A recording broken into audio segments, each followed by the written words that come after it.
Quý vị đang đến với chương trình Điểm tin quốc tế phát sóng hôm nay ngày 15 tháng 11.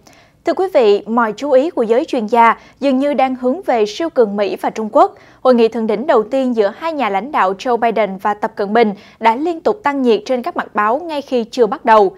Theo giới phân tích, trong buổi đối thoại lần này, nhà lãnh đạo nào sẽ chiếm thế thượng phong? Thượng đỉnh đầu tiên giữa ông Tập và ông Biden có gì đáng chờ đợi? Hãy cùng FBNC giải đáp những thắc mắc này trong Điểm nóng FBNC hôm nay.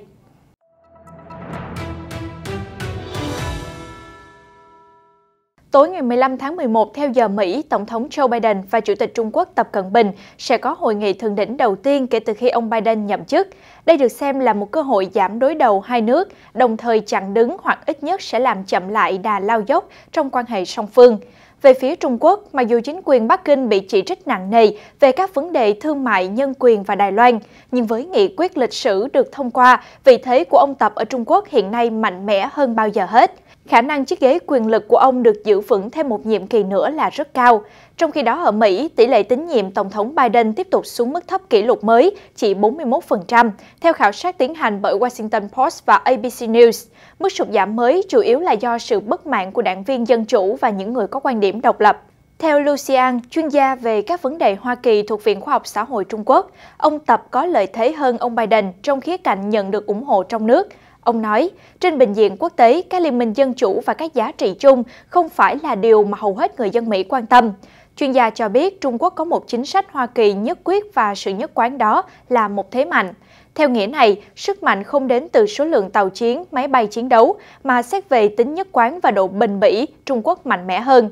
Tuy nhiên, theo Robert Daly, giám đốc của Viện Kissinger về Trung Quốc và Mỹ thuộc trung tâm Wilson có trụ sở tại Mỹ, không có bên nào chiếm ưu thế hơn bên còn lại trong thượng đỉnh lần này.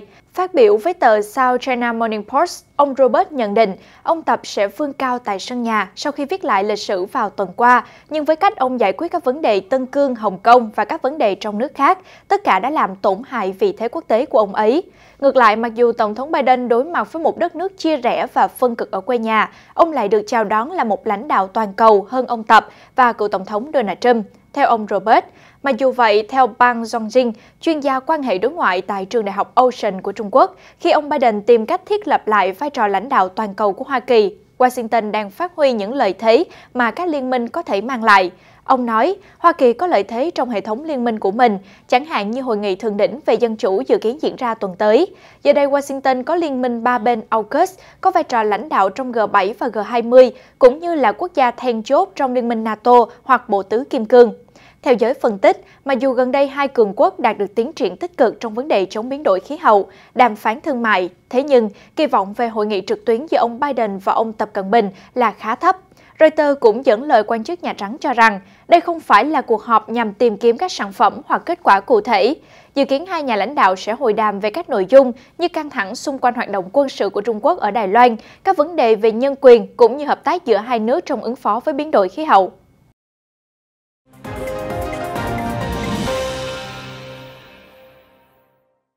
Cảm ơn quý vị đã giữ kênh. Tiếp tục chương trình sẽ là phần điểm tin nhanh về tình hình thế giới trong vòng 24 giờ qua.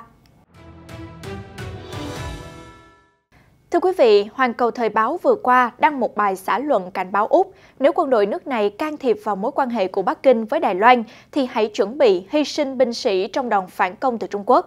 Lời đe dọa được đưa ra sau khi Bộ trưởng Quốc phòng Úc Peter Dutton vừa qua thề sẽ hỗ trợ Mỹ nếu Washington chọn biện pháp ra tay hành động chống lại Trung Quốc ở eo biển.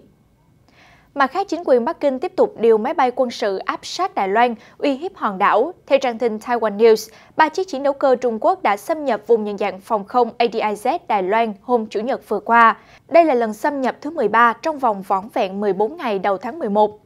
Trong một diễn biến khác, vừa qua, lời ông Dmitry Shugayev, quan chức đứng đầu Cơ quan Hợp tác quân sự Nga cho biết, nước này đã bắt đầu cung cấp cho Ấn Độ các thành phần cơ bản của hệ thống tên lửa phòng không S-400, bất chấp nguy cơ bị trừng phạt từ phía Hoa Kỳ. FBNC đã cập nhật thông tin này ở bản tin thời sự quốc tế phát sóng lúc 11 giờ. Quý vị có thể theo dõi lại để biết thêm thông tin chi tiết.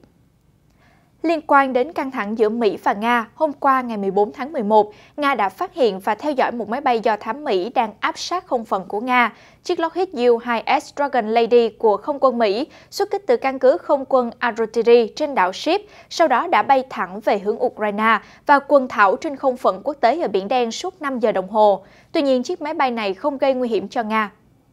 Giữa lúc đó, Tổng thống Nga Vladimir Putin đã lên tiếng bác bỏ đề xuất của Bộ Quốc phòng về diễn tập quân sự chớp nhoáng trên Biển Đen nhằm phản ứng với động thái của NATO. Lý do vì ông Putin không muốn gây căng thẳng leo thang ở khu vực, Nga đã chỉ trích các hành động điều chiến đấu cơ, tàu chiến tới khu vực là hành động liều lĩnh. Mặt khác, Ngoại trưởng Mỹ Antony Blinken và người đồng cấp Pháp Jean-Yves Le Drian mới đây cho rằng hoạt động quân sự của Nga ở biên giới phía đông là đáng lo ngại, đồng thời nhấn mạnh cam kết bảo vệ Ukraine. Các nước phương Tây nhiều lần bày tỏ quan ngại về động thái điều chuyển lực lượng của Moscow, đồng thời cáo buộc Nga đưa binh sĩ và khí tài qua biên giới với Ukraine. Về phía Ba Lan, Thủ tướng nước này Mateusz Morawiecki cho biết Ba Lan đã chính thức đề nghị NATO cần có những hành động cụ thể để giải quyết cuộc khủng hoảng di cư ở biên giới Belarus hiện nay. Trong những tháng gần đây, tình hình ở khu vực biên giới phía đông châu Âu đang nóng lên từng ngày khi hàng nghìn người di cư từ các quốc gia châu Phi và Trung Đông đang đổ về đây với hy vọng được vào châu Âu. Hơn thế, quân đội Ba Lan cũng hiện diện mạnh mẽ hơn ở biên giới, triển khai các khí tài như tên lửa chống tiêm kích, bệ phóng rocket và xe thiết giáp tới thị trấn Zisiu vào ngày 14 tháng 11. Quân đội Ba Lan hiện tuần hành thường xuyên ở vùng Podlasie để thị uy sức mạnh và bảo vệ biên giới trước làn sóng người di cư. Ở một diễn biến khác, lực lượng Taliban đã tổ chức một cuộc diễu hành quân sự ở Kabul vào Chủ nhật hôm qua bằng cách sử dụng xe bọc thép do Mỹ sản xuất và máy bay trực thăng của Nga nhằm mục đích cho thấy sự chuyển đổi từ một lực lượng nổi dậy thành một quân đội chính thống. Cuộc tập trận có sự tham gia của hàng chục xe an ninh bọc thép M117 do Mỹ sản xuất chạy chậm rãi lên xuống con đường chính ở Kabul cùng với máy bay trực thăng Mi-17 tuần tra trên không. Nhiều binh sĩ mang theo súng trường tấn công M4 cũng do Mỹ sản xuất. Có thể thấy tình hình dịch bệnh vẫn còn nhiều phức tạp. Mới đây, Thủ tướng Áo Alexander Schallenberg thông báo sẽ bắt đầu áp dụng lệnh phong tỏa toàn quốc đối với những người chưa tiêm vaccine. Lệnh phong tỏa sẽ có hiệu lực từ hôm nay, ngày 15 tháng 11, được áp dụng với tất cả những công dân 12 tuổi trở lên chưa tiêm vaccine hoặc không mắc COVID-19 trong thời gian gần đây. Tại Trung Quốc, ít nhất 10.000 sinh viên đã phải cách ly ở thành phố Đại Liên, tỉnh Liêu Ninh do bùng phát COVID-19. Đợt bùng phát dịch bệnh mới ở Trung Quốc bắt đầu từ ngày 17 tháng 11, hiện đã có dấu hiệu thuyên giảm. Thế nhưng ca nhiễm ở Đại Liên lại bất ngờ tăng lên. Theo South China Morning Post, trong khi chính phủ Bắc Kinh mạnh tay tung ra những chính sách quyết liệt, lớp thượng lưu Trung Quốc đang chuyển tài sản ra nước ngoài, trốn tránh tầm quét radar của chính phủ và cố gắng được cấp thường trú nhân. Tuy nhiên, con đường thực hiện điều đó đang thu hẹp và cần tốn nhiều tiền hơn. Quý vị có thể tìm hiểu thêm về tình hình này khi xem lại bản tin quốc tế phát sóng lúc 14 giờ 30 trên kênh FBNC. Tại Thái Lan, hàng ngàn người dân đã xuống đường ở thủ đô Bangkok vào hôm Chủ nhật đòi cải cách chế độ quân chủ. Một số người mang theo biểu ngữ phản đối chế độ quân chủ chuyên chế. Biểu tình bùng nổ sau khi Tòa án tối cao Thái Lan vào tuần trước bác bỏ lời kêu gọi cải tổ nền quân chủ, cho rằng việc đó là vi hiến và muốn lật đổ.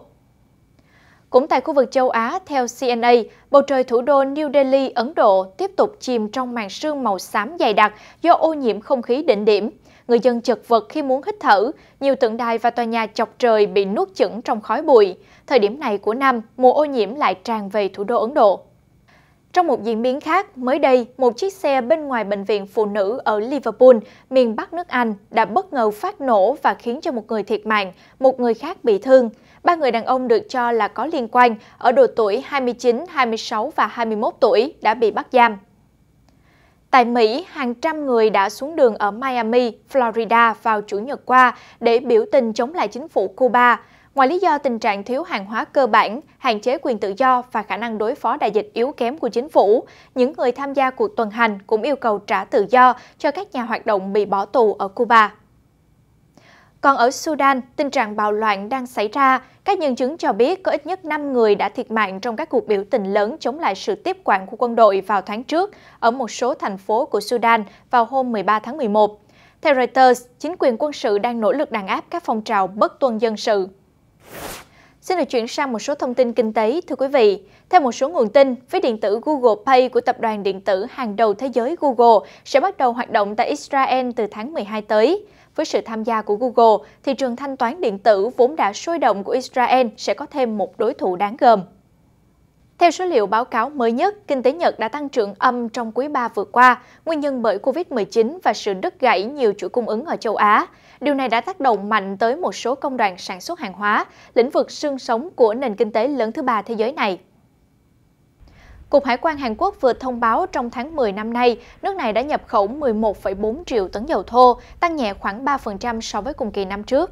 Con số này biến Hàn Quốc trở thành thị trường nhập khẩu dầu thô lớn thứ 5 thế giới.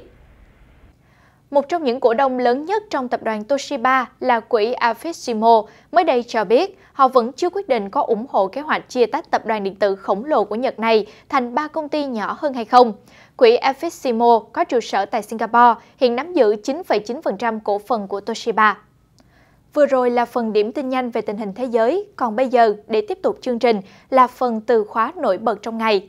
Một sự kiện đáng chú ý trên thị trường chứng khoán Mỹ vừa qua, tỷ phú Elon Musk đã quyết định bán gần 7 tỷ đô la Mỹ cổ phiếu trong một tuần. Thưa quý vị, Elon Musk cũng là từ khóa hôm nay với hơn 100.000 lượt tìm kiếm. CEO của hãng Tesla bắt đầu bán ra sau khi đăng khảo sát trên Twitter hỏi dân mạng rằng liệu ông có nên bán bớt 10% cổ phần trong Tesla không? Đáng nói, tỷ phú Elon Musk còn ám chỉ việc bán cổ phần để đáp ứng yêu cầu của thượng nghị sĩ Dân chủ Mỹ Bernie Sanders về việc đánh thuế giới siêu giàu. Theo đó, hôm ngày 13 tháng 11, thượng nghị sĩ Sanders đã đăng một thông điệp trên trang Twitter của mình nói về sự cần thiết của những người siêu giàu phải trả phần thuế công bằng của họ. Sau đó, tỷ phú Elon Musk viết trong phần bình luận dưới dòng tweet của ông Sanders rằng "Bạn có muốn tôi bán thêm cổ phiếu không, Bernie? Chỉ cần nói với tôi." Elon Musk hiện là người giàu nhất thế giới với khối tài sản khoảng 294 tỷ đô la Mỹ. Dù thu được 6,9 tỷ đô la Mỹ từ bán cổ phiếu, nhưng tuần này khối tài sản của Musk cũng giảm đáng kể do giá trị cổ phiếu Tesla đi xuống. Quý vị đang theo dõi điểm tin quốc tế. Trước khi kết thúc bản tin hôm nay, hãy cùng thư giãn ít phút với phần giải trí cuối ngày.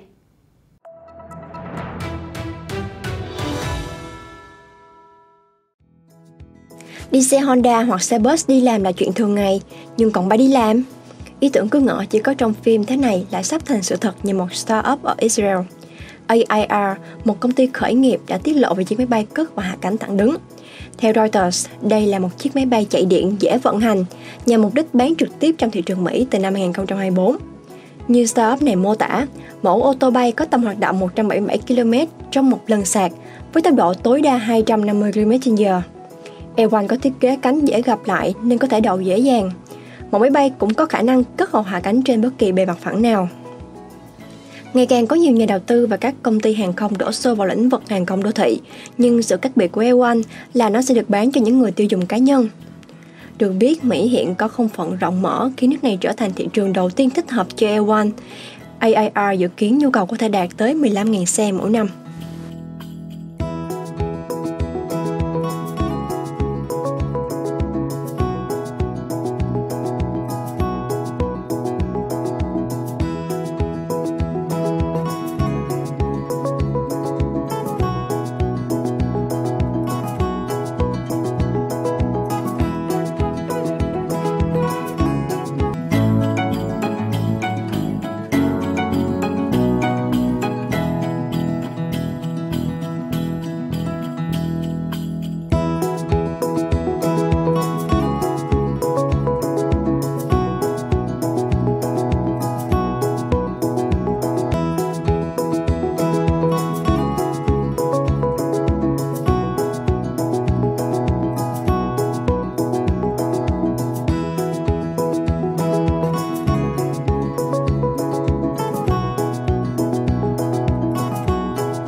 Những hình ảnh vừa rồi cũng đã khép lại bản tin điểm tin quốc tế. Xin chân thành cảm ơn quý vị đã quan tâm theo dõi. Xin chào và hẹn gặp lại trong những bản tin tiếp theo trên các nền tảng của FBNC.